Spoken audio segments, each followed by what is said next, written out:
día a todos, bienvenidos a esta presentación de diseños de columnas de la materia concreto armado, realizada por mi compañera Luz Caría Aray y realizada por nuestro profesor e ingeniero Daniel Cabrera, y quien presenta mi persona, Daniela Guevara, estudiante de Ingeniería Civil. Y antes de iniciar, quiero darle un agradecimiento al profesor Jonathan Martínez por toda la información y por supuesto invitarlos a todos ustedes a que se suscriban a este canal de facilitadores Don Cecilio Acosta. Y bien, sabemos que todo pórtico está compuesto de dos elementos básicos que son las vigas y las columnas, en donde la primera se encarga de recibir las cargas distribuidas y transmitirlas a las columnas, que las transmiten en forma de carga puntual a las columnas del nivel inferior o bien a las fundaciones. Claro está que si bien las estructuras de concreto armado son consideradas un solo compuesto estructural, en la práctica son dos elementos que deben trabajar en armonía para el soporte de las cargas, que son el concreto y el armado, es decir, el acero. Por lo tanto, dependiendo de las formas del armado del acero dentro del concreto y por supuesto de las características de los materiales implicados, se tendrán diferentes comportamientos estructurales. En el caso de las columnas, existen varios tipos de refuerzos que se pueden utilizar. Tal es el caso de las columnas sin refuerzos, que es la primera figura o figura A, las columnas reforzadas con estribo estándar, la siguiente figura, figura B, y aquellas reforzadas con suncho, que es una especie de estribo continuo y en forma de espiral a lo largo de la columna, que es la última figura, figura C. Por supuesto que al cambiar la forma del refuerzo cambia el comportamiento, como ya lo mencioné antes, por lo que se puede ver en la figura o en la gráfica de carga de formación que las columnas con acero de refuerzo helicoidal tendrán mejor comportamiento mecánico, esto quiere decir que tendrán mayor resistencia que aquellas con acero de confinamiento estándar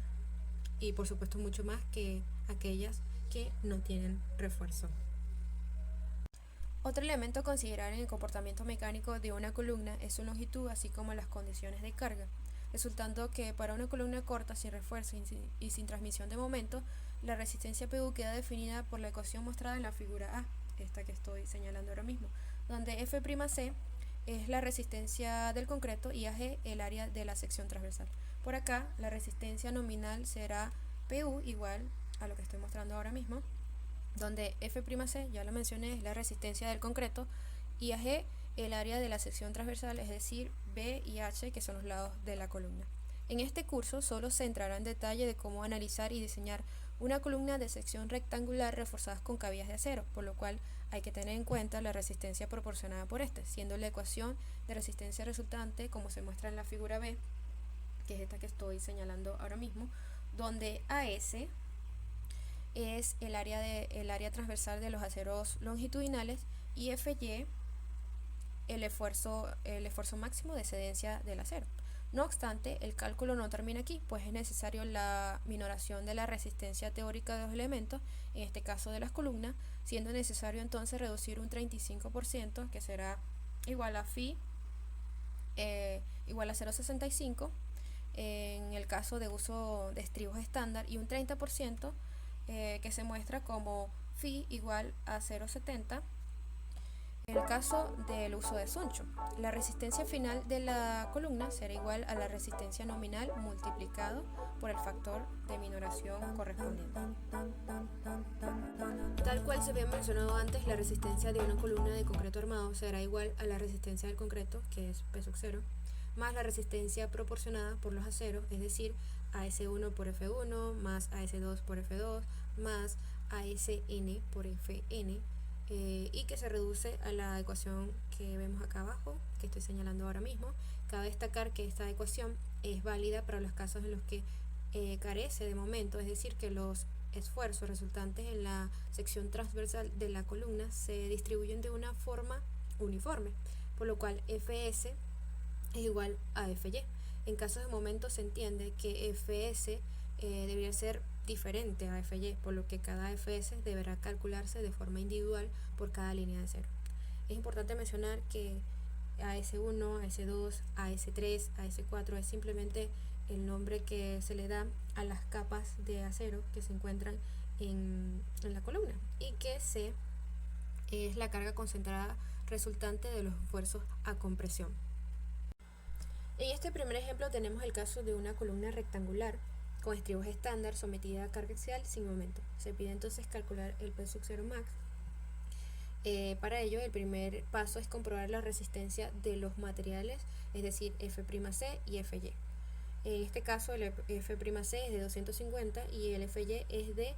4200. Como la carga genera esfuerzos uniformes en toda la sección transversal del elemento, P sub 0 será igual a 0,65